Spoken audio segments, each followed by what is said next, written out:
DC lapangan sekarang tidak akan pergi dari rumah nasabah yang galbay sebelum nasabah tersebut benar-benar membayar hutangnya atau melunasi hutangnya. Ini menjadi hal yang parah banget dan di sini saya mau bahas ya teman-teman semuanya.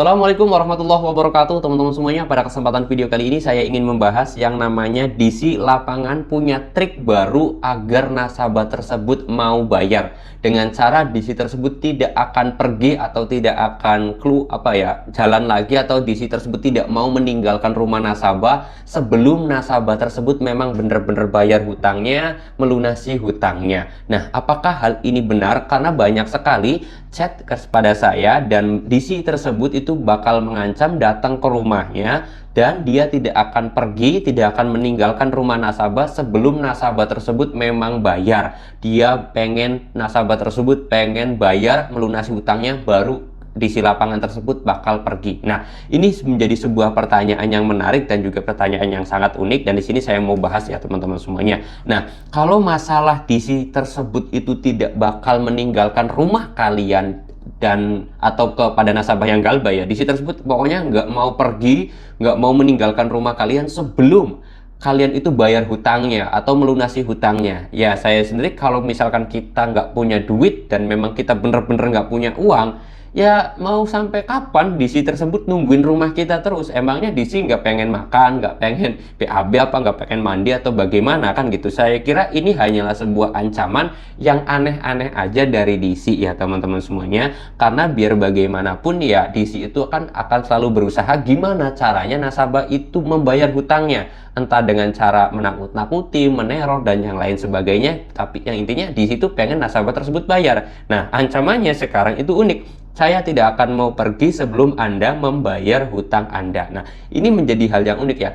Ya, kalau misalkan kita bener-bener nggak punya uang dan nggak punya duit sama sekali, apa yang mau dibayar? Emang DC mau nungguin sampai 7 hari atau 1 bulan atau bahkan 3 bulan gitu nungguin kita punya duit? Nggak bakalan ya teman-teman semuanya. Jadi kalau ada ancaman DC itu bakal terus di rumah kalian sebelum kalian bayar, itu nggak usah takut, nggak usah gentar. Saya yakin DC lapangan juga pasti ada tugas lagi, ada nasabah lagi yang harus dibayarkan ya teman-teman semuanya. Karena kan ya pasti memang DC mau tidur di teras rumah kalian itu nggak hal yang tidak mungkin ya teman-teman semuanya. Nah, terus kemudian juga ya pasti DC lapangan ya teman-teman semuanya, buat yang belum tahu, itu pasti punya banyak nasabah yang dia harus tagih atau dia itu harus kunjungin rumahnya. Misalkan satu DC itu biasanya ditugaskan dalam satu hari menagih 10 nasabah.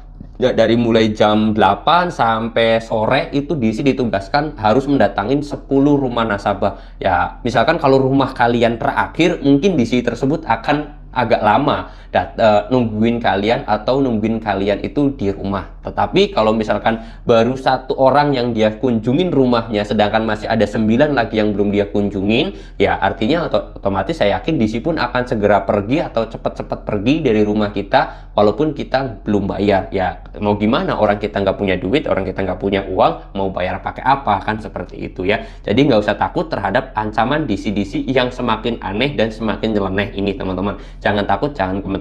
Intinya kalau ada DC ya kalian datang DC tersebut ke rumah kita, ya kita hadepin, kita tangkapin kalau kita nggak punya uang gitu. Jangan pernah takut. Kalau misalkan kalian menghindar sih ya sebenarnya kalau kalian bisa menghindar ya silahkan menghindar, tapi kalau misalkan kalian itu nggak bisa menghindar ya sudah, kalian hadapi dan kalian bilang bahwasanya kalian tidak punya uang. Dan usahakan ya kalau kalian pengen ribut ya silahkan, tergantung kalian, tanggepin dan bilang apa adanya aja bahwasanya kalian itu tidak punya uang dan yang lain sebagainya. Saya yakin DC pun ya harus bisa menerima kayak gitu ya. Oke, mudah-mudahan ini bisa menjadi bahan referensi teman-teman semuanya. Intinya jangan takut kalau didatangin DC, dan perlu digarisbawahi ketika ada DC lapangan yang mau datang ke rumah kalian harus minta suratnya, DC-nya, legalitas, dan juga surat penagihan itu kalian minta semua sebelum DC tersebut mau menagih ke rumah kalian. Oke, mudah-mudahan informasi ini bisa bermanfaat. Kalau kalian suka dengan video ini silahkan di like, kalau nggak suka boleh di dislike aja. Saya mau tutup dulu video ini dengan kata Assalamualaikum warahmatullahi wabarakatuh.